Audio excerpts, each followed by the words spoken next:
guddiga oo meel raas iska hilqaamay inay meel raas arintan booliiska isticmaalay oo wadooyinka leen isticmaalo jagboontooyinka leen isticmaalo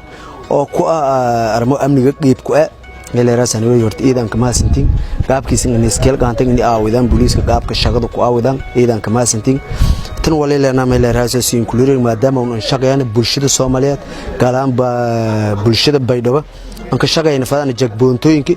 baakimada oo meelo baaking in la hayna meel raas baaking in hayn oo baabuurta la dhakaw oo mankan dhagarwadaashana si qarsadayna oo baakimada ka dhaqarsadaan soo aan ka isticmaalan amniga qeyban ku nagadan meel raas hadana siin kulireegni wabillahi tawfiiq يعني alaabtun oo muhiimka ah oo runtii aan aragnay oo maamulka degmada Baydhabo inay muhiim u tahay degmada Baydhabo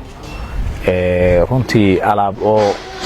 يعني maxay ahayd linka tala galay inay isticmaalaan ciidanka booliska degmada Baydhabo qaybosha shil duwan oo la iraaw traffic signs ki calaamadooda trafficada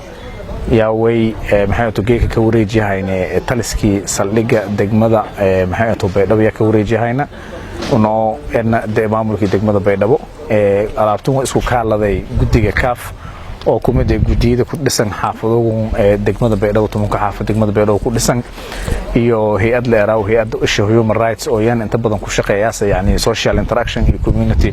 participation community intii ku qayb gala yani maxay tahay arimaha oo community policing iyo amniga iyo walaalaas ku qayb qaadayaan marka maxay ahayd way kala jartay calaamado oo traffic signs oo ka dhajinay maxay ahayd magaalada Baydhabo runtii meelooga iskuulada in yani baawurta limit soo yareeyaan meelooga oo macna maxay ahayd stopka oo saldhigyada iyo xarumaha oo maxay ahayd dawladana inay baawur baakin dhikada korna arimahaas ka wareejinay alaabtun eedka in qiimaha badan oo yani hamiin iyo shaqeeyaasan wayba ka wareejinay degmada taliski way ka wareejinay oo degmada Baydhabo marka way ku codsadaan taliski degmada inay u soo gudoomo eediyada maasantiin السلام عليكم ورحمة الله وبركاته.